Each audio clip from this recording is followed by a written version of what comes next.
Hi, hello, welcome to my YouTube channel Teach with Talks 123.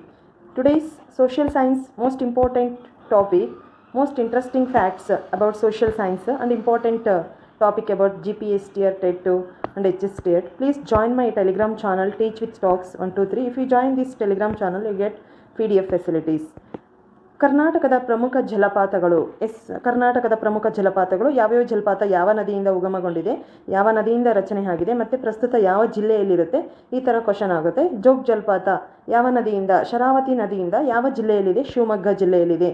Jog ಜಲಪಾತದ ಅತಿ ಪ್ರಸಿದ್ಧ ಜಲಪಾತ ಆಗಿರುತ್ತೆ ನಮ್ಮ ಕರ್ನಾಟಕದಲ್ಲಿ. ಉಂಚಳ್ಳಿ ಜಲಪಾತ ಗಣಾಶಿನಿ ಉತ್ತರ ಕನ್ನಡ ಜಿಲ್ಲೆಯಲ್ಲಿ ಬರುತ್ತದೆ. ಗೋಕಾಕ್ ಜಲಪಾತ ಘಟ್ಟಪ್ರಭಾ ನದಿಯಿಂದ ರಚನೆಯಾಗಿದೆ. ಘಟ್ಟಪ್ರಭಾ ನದಿ ಬೆಳಗಾವಿ ಡಿಸ್ಟಿಕ್ಕಲ್ಲಿ ಬರುತ್ತೆ. ಅಂದರೆ ವಿಸ್ತೀರ್ಣದಲ್ಲಿ ಅತಿ ದೊಡ್ಡ ಜಿಲ್ಲೆ ಅಂತ ಯಾವುದಂತ ಕರೀತಾರೆ ಅಂದರೆ ಬೆಳಗಾವಿ ಡಿಸ್ಟಿಕ್ಕು ವಿಸ್ತೀರ್ಣದಲ್ಲಿ ಅತಿ ದೊಡ್ಡದು ಕರ್ನಾಟಕದಲ್ಲಿ ಬೆಳಗಾವಿ ಜಿಲ್ಲೆ. ಅಂದರೆ ಗೋಕಾಕ್ ಜಲಪಾತವನ್ನು ಕರ್ನಾಟಕದ ನಯಾಗರ ಅಂತ ಕರೀತಾರೆ. ಕರ್ನಾಟಕದ ನಯಾಗರ ಯಾವ ಜಲಪಾತವನ್ನು ಕರ್ನಾಟಕದ ನಯಾಗರ ಜಲಪಾತ ಅಂತ ಕರೀತಾರೆ? ಗೋಕಾಕು ಜಲಪಾತ. ನೆಕ್ಸ್ಟು ಮಾಗೋಡು ಜಲಪಾತ ಬೆಡತಿ ನದಿಯಿಂದ ಉತ್ತರ ಕನ್ನಡ ಜಿಲ್ಲೆಯಲ್ಲಿ ಪ್ರಸ್ತುತ ಬರುತ್ತದೆ. ಇದು ಗಗನಚುಕ್ಕಿ, ಭರಚುಕ್ಕಿ, ಶಿವನಸಮುದ್ರ, ಕಾವೇರಿ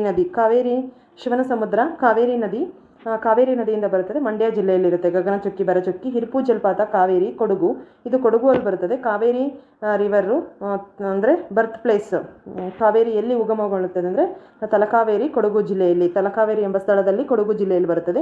ಹಿರ್ಪು ಜಲಪಾತನು ಕಾವೇರಿ ಜಿಲ್ಲೆಯಿಂದಲೇ ರಚನೆಯಾಗಿದೆ, ಕೊಡಗು ಜಿಲ್ಲೆಯಲ್ಲಿ. ಅಬೆ ಜಲಪಾತ ಕಾವೇರಿ, ಅಬೆ ಅಂತ ಬಂದರೆ ಜಲಪಾತ ಕಾವೇರಿ. ಎಬೆ ಫಾಲ್ಸು ಕಾವೇರಿಯಲ್ಲಿ ಬರಲ್ಲ, ಅದು ಚಿಕ್ಕಮಗಳೂರು ಡಿಸ್ಟಿಕ್ಕಲ್ಲಿ ಬರುತ್ತೆ. ಜಲದುರ್ಗ ಜಲಪಾತ ಕೃಷ್ಣ, ರಾಯಚೂರು ಡಿಸ್ಟಿಕ್ಕಲ್ಲಿ. ಚುಂಚನಕಟ್ಟೆ ಜಲಪಾತ ಕಾವೇರಿ, ಮೈಸೂರು ಜಿಲ್ಲೆಯಲ್ಲಿ ಬರುತ್ತದೆ.